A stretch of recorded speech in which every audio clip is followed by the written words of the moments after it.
నిరంతరం నీతో జీవించాలని ఆశనం ఇలా బ్రతికించుచున్నది. హల్లెలూయా. ప్రభు అయిన యేసుక్రీస్తు నామంలో మీ అందరికీ ప్రత్యేక వందన వచనాన్ని తెలియజేస్తున్నాను. ఈ కార్యక్రమాన్ని మీరందరూ వందనాలు చెప్పట్లేదేంటి? నా మీద మీకు ఏమైనా కోపం ఉందా? లేదైతే అందరూ వందనాలు కనబడాలి, అందరూ వందనాలు వినబడాలి. మీ అందరికి వందనాలండి. అబ్బా ఎంత బాగుందండి. మరొకసారి అందరికి వందనాలండి. మీ అందరి వందనాలు వినబడాలి, అందరి వందనాలు కనబడాలి. ఎలిజబెత్ మరియమ్మ గారు ఒకరినొకరు వందనం వచ్చి చేసుకున్నప్పుడు ఏం జరిగిందో మీకు గుర్తొస్తుంది అనుకుంటున్నా. గర్భంలో ఉన్న శిశువు ఏం చేసింది? గంతులు వేసింది. మన హృదయాల్లో ఉన్న పరిశుద్ధాత్మ దేవుడు ఒకరినొకరు వందన వచనం చేసుకున్నప్పుడు పరిశుద్ధాత్మ దేవుడు ఏం చేస్తాడంటే ఆనందిస్తాడు, మనల్ని ఆశీర్వదిస్తాడు. నమ్మిన వాళ్ళు గట్టిగా దేవుని స్తోత్రం చెప్పండి. హల్లెలూయా.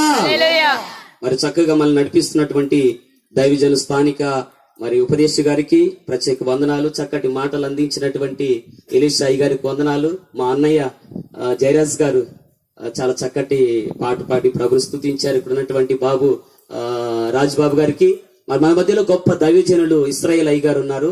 చాలా గొప్ప దైవజనులు, స్వస్థత వరం కలిగిన దైవజనులు, గొప్ప ప్రార్థనా పరులు. నేను ఎంతో మంది దైవ సేవకులు చూశాను, గాని మన దైవ సేవకులు చూడగానే మనం చూడాల్సిన వాళ్ళ మోకాళ్ళు కాదు, కానీ వాళ్ళ మోకాళ్ళు మనం చూస్తే వాళ్ళు ఏంటో మనకి ఇట్టే మనకు అర్థమైపోతుంది. ఈ రోజు తరుగులు మెరుగులు దిద్దుకుని జిగేలు మనిపే వాళ్ళు చాలా మంది ఉన్నారు, కానీ ఈ రోజు గంటల తరబడి మోకాళ్ళ మీద ఉండి ప్రార్థన చేసే దైవ సేవకులు చాలా అరుదుగా కనిపిస్తారు. కానీ గొప్ప దైవజనులు మరి దైవజనులు ఇశ్రాయేల్ అయ్య గారు మరి చాలా గొప్ప ప్రార్థనా పరులు.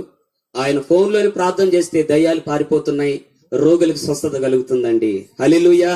ఇలాంటి గొప్ప దైవజనులు మన మధ్యలో ఉండటం నిజంగా సంతోషం. మరి మధ్యలో ఉన్న దైవ శాఖలను బట్టి కూడా ప్రభుని స్తుతిస్తున్నాను. నా పేరు సర్వేశ్వరరావు. నేను అనంతపురం జిల్లా కదిరిలో సేవ చేస్తూ ఉన్నాను. నేను నిన్న మధ్యాహ్నం 2 గంటలకు ట్రైన్ ఎక్కాను. గుడివాడ వచ్చేసరికి మార్నింగ్ 6 అయింది. 6 గంటలకు తిరిగాను, 6 గంటలకు దిగాను. దాదాపు 18 గంటలు ప్రయాణం చేసి ఇక్కడ నేను వచ్చాను. నా ప్రసంగం తక్కువ, ప్రయాణం ఎక్కువ. అలాగని నాకు తెలిసిందంతా ఇప్పుడే ఇక్కడే చెప్పాలని లేదు, కానీ ప్రభు నా హృదయంలో ఉంచినటువంటి మాటల్ని మీ ముందు ఉంచాలని ఇక్కడ నేను నిలబడి ఉన్నాను. మరి నాని చాలా అద్భుతంగా సాక్ష్యం చెప్పాడు. నాని నా మేనలుడు, మా పెద్దక్క కొడుకు. నేను బాగా ఎక్కువ మోసింది ఎవరినంటే నానినే. ఎందుకంటే మా ఇంట్లో నేను చిన్నోడిని. వాడు చాలా అందంగా పుట్టాడు, చాలా ఎర్రగా బుర్రగా చాలా చక్కగా పుట్టాడు. ఎక్కువ మోసి ఎక్కువ ముద్దులు పెట్టేవాడికి నేను. ఎన్ని పెట్టుంటా నాకే తెలియదు. ఆ తర్వాత మా చింతల్లి కూడా బాగానే మోసాను. తర్వాత మా చిన్నక్క ఉంది ఇక్కడ మరియమ్మ, వాళ్ళ పెద్దోడిని కన్నబాబుని బాగా మోసా. అక్కడ ఉన్నాడు. ఇప్పుడు వాళ్ళు నన్ను మోసేటట్టుకున్నారు. నేను వాళ్ళు విపరీతంగా మోసా చాలా సంవత్సరాలు. కానీ ఈ పరిస్థితి ఎలా ఉందంటే వాళ్ళు నన్ను మోసేటట్టుకున్నారు. దేవుడు వాళ్ళకి చక్కటి ఆరోగ్యాల్ని దేవుని కృపనిచ్చినందుకు దేవునికి స్తోత్రం కలుగును గాక. మా నాని చెప్తూ ఒక మాట చెప్పాడు. ఈ జరిగి 2 సంవత్సరాలు అయిందని చెప్పాడు. కాస్తంత నాకు కొంచెం బాధగానే ఉంది. 2 సంవత్సరాల తర్వాత ఇంత గ్యాప్ వచ్చిన తర్వాత ప్రార్థన పెట్టడం ఒక ప్రక్క సంతోషం అనిపిస్తున్నా, మరో ప్రక్క ఏమనిపిస్తుందంటే కొంచెం గుండె బరువెక్కినట్టుగా అనిపిస్తుంది. మా అమ్మ ఎక్కువ ప్రార్థన చేస్తా ఉండేది, ఎప్పుడు చెప్తా ఉంటది, ఒక కార్యం అనుకున్న తర్వాత వెంటనే దేవుని పని చేసేయాలి, ఆలస్యం చేయ మాత్రం చేయకూడదు. దేవుని కార్యాన్ని అశ్రద్ధగా చేయవాడు శాపగ్రస్తుడని దేవుని వాక్యం సెలవిస్తుంది. దేవుని విషయంలో, దేవుని కార్య విషయంలో ఎప్పటికీ మనం ఆలస్యం చేయకూడదు. మన పనులైన పక్కన పెట్టుకుని, మన పనులైన ఆలస్యం చేసుకుని దేవుని పనిని మనం ముందు చేసినప్పుడు, దేవుని మనం ముందు పెట్టుకుని వెళ్ళినప్పుడు మనం ఎక్కడికి వెళ్ళినా ఏం చేసినా అక్కడ మనకేం కలుగుతుందంటే జయం కలుగుతుందండి. దేవునికి స్తోత్రం కలుగును గాక. మా మేనాడికి ఇలా తెలిసింది, ఇలా జరిగిందని తెలిసినప్పుడు నిజంగా మేము తీవ్ర దిగ్భ్రాంతికి మేము గురయ్యాం. నిజంగా చాలా భయపడిపోయాం, వణికిపోయాం. వెంటనే రాలేకపోయి, ఎందుకంటే 18 గంటల ప్రయాణం. అయితే మేము ఉపవాసం ఉండి ప్రార్థన చేశాం. ప్రభువా, మా మేనలుడు ఏమైనా బ్రతకాలి, మా మేనలుడు జీవం తిరిగి భూమి మీదకి రావాలి. వాళ్ళు మాకు ఫోన్లో చెప్పిన పరిస్థితిని చూస్తే ఇంకా ఆశలు లేవనుకున్నాం, మా ముందు లేడనుకున్నాం. ఒక్కగానొక కొడుకు, వంశోద్ధారకుడు, ఒక్కగానొక కొడుకు, వంశానికి ఒకడు అన్నట్లుగా ఉన్న ఒక్కవాడు లేకపోతే అది చాలా మాకు ఊహించుకోవడానికి, తట్టుకోవడానికి చాలా కష్టంగా ఉంది. నేను గాని, మా తల్లి గాని, మీరందరూ దైవ శాఖలు, ఇక్కడున్న దైవ శాఖలు, మా మావి గారు ఇశ్రాయేల్ అయ్య గారు చేసిన ప్రార్థనలు, ఇక్కడున్న ఎవరిని తక్కువ చేయడానికి వీల్లేదు. అందరూ, మా అన్నయ్య జయరాజ్ గారు, మరి ఇక్కడ దైవ సేవకులందరూ, ఈ గ్రామస్తులందరూ మీ అందరి ప్రార్థనలు బట్టి, దేవుని మహాకృపను బట్టి ఈ రోజు నా మేనలుడు సజీవంగా మన ముందు నిలవగలిగాడు, సాక్ష్యం ఇవ్వగలిగాడు. ఇది దేవుని మహాకృప అండి. దేవునికి స్తోత్రం కలుగును గాక. హల్లెలూయా. మేము కొన్ని రోజులు ఉపవాసం ఉండి ప్రార్థన చేశాం. ప్రభా ఏంటి పరిస్థితి, మా మేనలు పరిస్థితి ఏంటి, మా కుటుంబ పరిస్థితి ఏంటని దేవుని సన్నిధిలో ప్రార్థన చేసినప్పుడు దేవుడు నాకు ఇచ్చిన వాక్కుని, వాగ్దానాన్ని, వర్తమానాన్ని 3 ముక్కల్లో మీ ముందు ఉంచాలని ఇష్టపడుతున్నాను. మేము ఆ రోజుల్లో ఆ జరిగిన పరిస్థితుల్లో ప్రార్థన చేసినప్పుడు దేవుని వాక్కు కోసం, దేవుని వాగ్దానం కోసం, దేవుని యొక్క వర్తమానం కోసం దేవుని సన్నిధిలో ఉపవాసం ఉండి నేను, నా భార్య, నా పిల్లలు, కుటుంబం అందరం కలిసి ప్రార్థన చేసినప్పుడు దేవుడు మాకు ఒక వాక్కునిచ్చాడు, వాగ్దానాన్ని ఇచ్చాడు. అది తిరిగి ఇక్కడ చెప్పాలని, దేవుడి ఇచ్చిన వాక్కుని, వాగ్దానాన్ని మీకు తెలియపరచాలని ఇక్కడ దేవుని సన్నిధిలో దేవుని సేవకుడిగా నిలబడ్డాను. రండి, హోషేయ గ్రంథం 6వ అధ్యాయం. హోషేయ గ్రంథం 6వ అధ్యాయం. నేను ఎక్కువసేపు వాక్యం చెప్పను, చాలా తక్కువ సేపు చెప్తాను. మీరు చాలా చాలా చక్కగా వినాలని మరొకసారి మీకు సవినీయంగా తెలియజేస్తున్నాను. హోషేయ గ్రంథము 6వ అధ్యాయము. హోషేయ గ్రంథము 6వ అధ్యాయము 1 నుండి 3 వరకు ఉన్న వచనాలను దయచేసి మనం చదువుకుందాం. హోషేయ గ్రంథము 6వ అధ్యాయము 1 నుండి కొన్ని వచనాలు మీ కొరకు నేను చదవాలని ఆశపడుతున్నాను. మనము యెహోవా యొద్దకు మరులదము రండి, ఆయనే మనలను చీల్చివేసెను, ఆయనే మనలను స్వస్థపరచును, ఆయన మనలను కొట్టెను, ఆయనే మనలను బాగు చేసెను, 2 దినములైన తరువాత ఆయన మనలను బ్రతికించును, మనము ఆయన సముఖమందు బ్రతుకున్నట్లు 3వ దినమున ఆయన మనలను స్థిరపరచును. యెహోవాను గూర్చిన జ్ఞానము సంపాదించుకుందాము రండి, యెహోవాను గూర్చిన జ్ఞానము సంపాదించుకొనుటకు ఆయనను అనుసరించుదము రండి. రండి రండి రండి అని దేవుని గొప్పదైన పిలుపు, దేవుని గొప్పదైన ఆహ్వానం ఇక్కడ పలుకుతాం. దేవుడు ఆహ్వానిస్తాం. ఇక్కడ మనం చూస్తున్నాం, మనము యెహోవా యొద్దకు మరులుదము రండి, ఆయనే మనలను ఏం చేశాడు? చీల్చివేశాడు. మా మేనల్లుడి పరిస్థితి చూస్తే అలాగే ఉంది.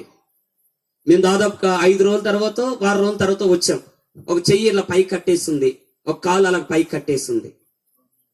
మొత్తం అప్పుడప్పుడు మనం చికెన్కి వెళ్ళినప్పుడు కొన్నిసార్లు అడుగుతాం, మాకు ఏం కావాలి? స్కిన్లెస్ కావాలంటాం. అప్పుడప్పుడు అంటా ఉంటారు, తోలు తీస్తా అంటా ఉంటారు. ఆ తోలు తీయటం ఏంటో, స్కిన్లెస్ ఏంటో మా మేనల్లో నేను చూసా. వాడిని చూడగానే వాడు బ్రతుకుతాడు అన్నటువంటి జీవకళ నాకైతే కనపడలేదు, కానీ వాడు ముఖంలో మరణపు కళ ఉట్టొచ్చినట్టు కనబడింది. వాడిని చూడగానే నా గుండె పగిలినంత అనిపించింది. బోర్న ఏడ్చా. నన్ను చూస్తే వాడు ఏడుస్తూ ఉన్నాడు. ఇక నేను ఏడుస్తుంటే వాడేస్తుంటే వాడి ధైర్యం ఎక్కడ చెడుతుందో చెప్పి కాస్త గుండె నిబ్బరం చేసుకుని ప్రార్థన చేయటం మొదలు పెట్టాం. మేము ఇక్కడికి రాకముందు, వాడికి ఆ పరిస్థితి కలిగినప్పుడు రాకముందు మేము ప్రార్థన చేస్తా ఉన్నాం, దేవుని సన్నిధిలో కనిపెడతా ఉన్నాం. ఉపవాసం ఉండి ప్రార్థన చేస్తున్నప్పుడు దేవుడు చెప్తున్న మాట ఏంటంటే, ఆయనే మనల్ని ఏం చేశాడంట? చీల్చేశాడంట. ఎందుకో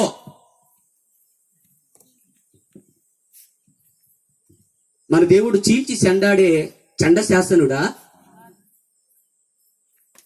మనం సేవిస్తున్న దేవుడు, ఆరాధిస్తున్న దేవుడు మనం చీల్చి చెండాడే చండశాసనుడా?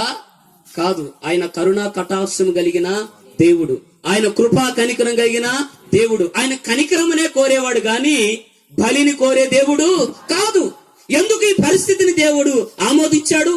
ఎందుకు ఈ పరిస్థితిని దేవుడు అనుమతించాడు? ఎందుకు ఈ పరిస్థితిని దేవుడు పంపించాడు అని ఆలోచన చేస్తుంటే దేవుడు అంటున్నాడు, నేనే ఆయనని ఏం చేశాను?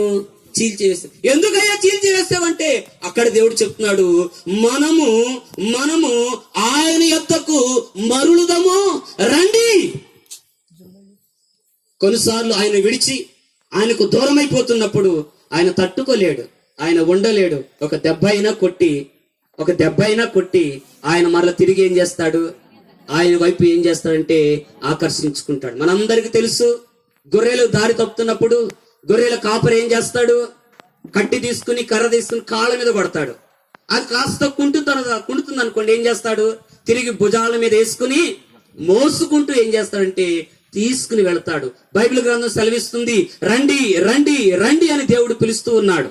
దేవుడు పిలిచినప్పుడు మర్యాదగా రాకపోతే మన పరిస్థితి ఎంత దయనీయంగా ఉంటుందో ఎంత దుర్భరంగా ఉంటుందో, ఎంత కడు దయనీయంగా ఉంటుందో విషయాన్ని బైబిల్ గ్రంథంలో భక్తుల జీవితంలో వచ్చి చాలా రుజువులు, చాలా విషయాలు మనం నేర్చుకోగలుగుతున్నాం. దేవునికి స్తోత్రం కలుగును గాక.